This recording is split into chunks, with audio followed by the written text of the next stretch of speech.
بطور خاص پاس دا ترو در وخلا تر دې ځای پورې وډاګوري بیا افریدي بیا د پېښور داخل ټول الحمدلله زموږ په دې مجلس کې نمایندګي ټوله موجود ده.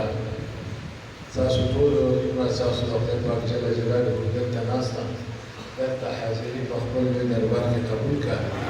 موږ تاسو نه رب جل جلاله جناب رسول الله صلی الله علیه وسلم مبارک روح مبارک رانا خوشحاله کړه، مبارک جسد مبارک په رانا خوشحاله کړه.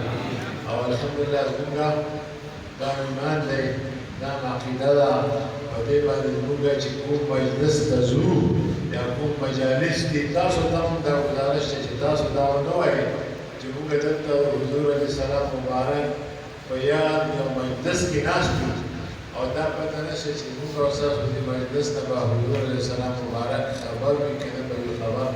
په دې عقیده ولرئ چې حضور علیه السلام مبارک په خپل قبر انور مبارک دا مجلس ټول ویني او په دې دنیا کې کوم ځای کې چې مجالس چې دې مبارک ته خبر دي، دې مبارک ته باخبر دي، دې مبارک دې مجالسو نه غافل نه دي او دې مبارک ته موږ او ستاسو صرف دې مجلس نه د مسلمان د ټول اکټیویټیز مسلمان څومره کارکردګي ده که نیک عمل کوه او که بد عمل کوه په دې باندې حضور علیه السلام مبارک خبرېږي او الله پاک یې خبرېږي. الله پاک زموږ دا ایمان دی چې انشاءالله العزیز په دې مجلس باندې حضور علیه السلام مبارک مدینه منوره کې په خپل قبر انوار په خپل جسد اطهار مبارک سره دا تاسو نه خبر دی.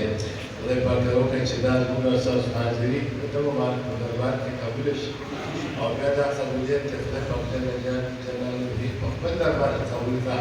نو زه د ستاسو ټولو شکریا ادا کوم، ستاسو ټولو د حاضري خدای قبوله کړه. رب جل جلاله ستاسو ټولو لپاره حاضري قبوله منظور وګرځي او موږ تاسو بیا داسې مجلسو کې توفیق رانصیب کړي چې راشئ. دا مو ډېر خوشحاله کړم، خفه نه شئ، دا مجلس هم مه خرابوئ. دا مو نه چې بس مجلس خلاص شو او دا راغلي او موږ هم مصروف شو. موږ خو په څلور زره مخکې د پروګرامونه هغه به انشاءالله کېږدو، هغه به خلاصو. تاسو به خدای پاک خوشحاله کړه، تاسو به توفیق درکړه. په دې نیت کښېنئ، خصوصا دلته یو ځل افغانان راغلي دا به ښایسته افغاني وکړه. یو فیضان قاري صاحب دی او بل شمس الامین صاحب دی. بېګا د پروګرام شمس الامین صاحب وویل زه نه یم ورغلی، دا داسې یو سړی د الامین صاحب نه راغلم، وروسته کال ورغلی خیر واردې رانه اخیستې دی به خوشحاله کړه. رب جل جلاله ټولو دا سایه او دلته راتلل، دلته کېناستل، دلته اورېدل، دلته ویل په خپل دربار کې قبول منظور وګرځي او د دې ټولو مقصد چې څنګه چې وي د حضور سره مبارک روح مبارک خوشحالېږي.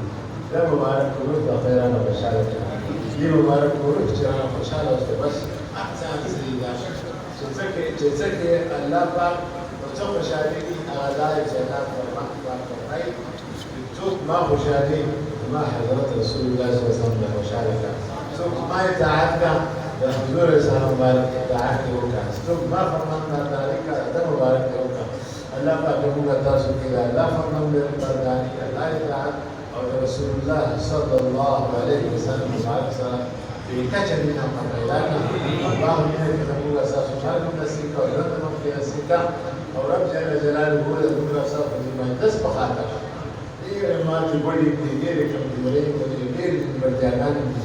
الله ورباندې عالم دی، زما په نیمګړتیاګانو کې ستاسو خدای دې ټولې پوره کړه، ټول او ټولۍ د خیر او برکت نه ډک کړي او د دې منورې او شفیع مکارمې حاضري زما او ستاسو ټولو پاکه وکالات حالات نصیب وګرځي. د هغې برکتونه راته کورته هم راورسوي او قبر ته هم راورسوي او قیامت کې راسره شامل کړه. قیامت کې به موږ تاسو د حضور سلام مبارک په شفاعت کې